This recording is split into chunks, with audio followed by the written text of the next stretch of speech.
اعوذ باللہ من الشیطان الرجیم، بسم اللہ الرحمن الرحیم۔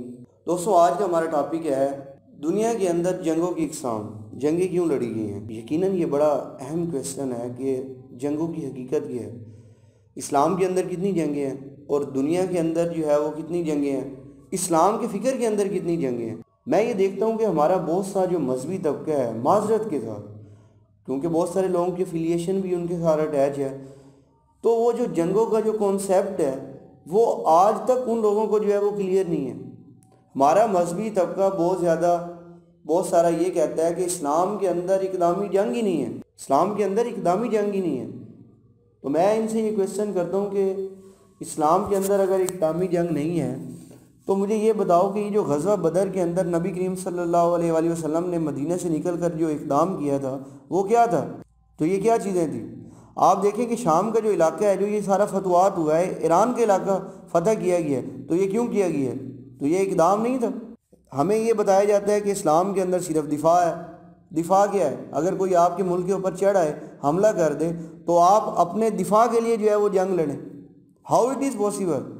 آپ نے جب ایک اسلامک نظام قائم کیا ہے تو اس اسلامک نظام کے اگینسٹ جو فکر معاشرے کے اندر پینیٹریٹ کر رہا ہے، یا وہ طاقتیں جو اس فکر سے جو ہے وہ دب گئی ہیں اور اس کے اینٹی جو ہے وہ کام کر رہی ہیں، تو کیا اسلامک ریاست آگے بڑھ کے ان کو جو ہے وہ روک نہیں سکتی؟ آج ہم دیکھتے ہیں کہ پاکستانی ریاست کے اندر ہمیں یہ پتہ چلتا ہے کہ فلاں جگہ پہ جو ہے جنوبی وزیرستان کے اندر کچھ لوگ جو ہے وہ ریاست کے اگینسٹ پلاننگ کر رہے ہیں، تو کیا ریاست انتظار کرے گی وہ ہمارے اوپر حملہ کریں آ کر؟ پھر ہم اپنے دفاع میں جنگ لڑیں گے یا آگے بڑھ کے اقدام کریں گے اور اس کو جو ہے وہ ختم کر دیں گے؟ اچھا، ایک اور ایسی جنگ ہے جس کے حوالے سے ہمارے مذہبی طبقے نے آج تک کبھی انٹروڈکشن ہی نہیں کروایا کہ وہ کون سی ہے، جس کو دنیا نے انٹروڈیوس کروایا، انتفاعی جنگ، دنیا کے وسائل کو لوٹنے کی جنگ۔ آپ دیکھیں کہ امریکہ جو ہے وہ پوری دنیا کے وسائل کو لوٹنے کے لیے جو ہے وہ جنگیں کر رہا ہے۔ آپ پہلی جنگ عظیم دیکھیں، دوسری جنگ عظیم جو ہے وہ دیکھیں آپ، تو اس میں کیا ہوا ہے؟ دوسری جنگ عظیم کے اندر جب جرمنی اور ترکی کو شکست ہوتی ہے تو دنیا کے دو جو ہے سپر پاور وہ کھل کے سامنے آتے ہیں، جس میں ایک نام رشیا کا ہے اور دوسرا نام جو ہے وہ امریکہ کا ہے۔ یہ دوسری جنگ عظیم کے جو ہے وہ فاتح ہیں، جنہوں نے پوری دنیا کے اوپر ان کے وسائل کو کنٹرول کرنے کے لیے پوری دنیا کی جو کنٹری ہیں اس کی ڈسٹریبیوشن کر دی۔ تو یہ کون سی جنگ ہے؟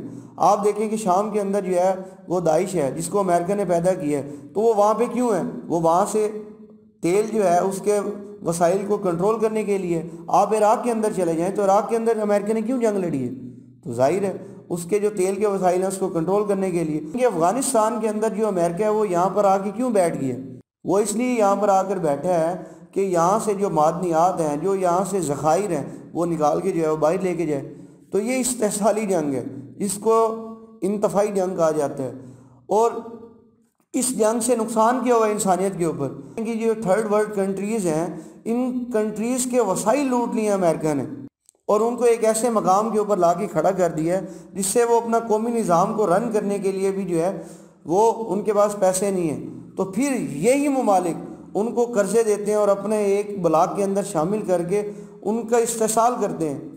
آپ دیکھیں کہ یونان کا جو وزیر اعظم تھا پاپاندریو، اس نے کیا بیان دیا تھا کہ یونان کبھی بھی بیل آؤٹ پیکج کا شکار نہ ہوتا۔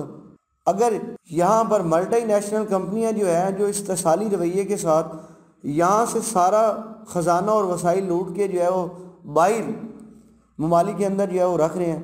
پاکستان کا جو گورنر تھا یاسین انور اسٹیٹ بینک کا، اس نے بھی یہی بیان دیا تھا۔ تو ہونا تو یہ چاہیے تھا کہ جو ہمارا مذہبی طبقہ ہے وہ عوام کو اس طرف جو ہے وہ روشناس کروائے کہ یہ انتفاعی جنگ کیا ہے۔ وہ تو اقدامی جنگ کا بھی جو ہے وہ انکار کر کے بیٹھا ہوا ہے۔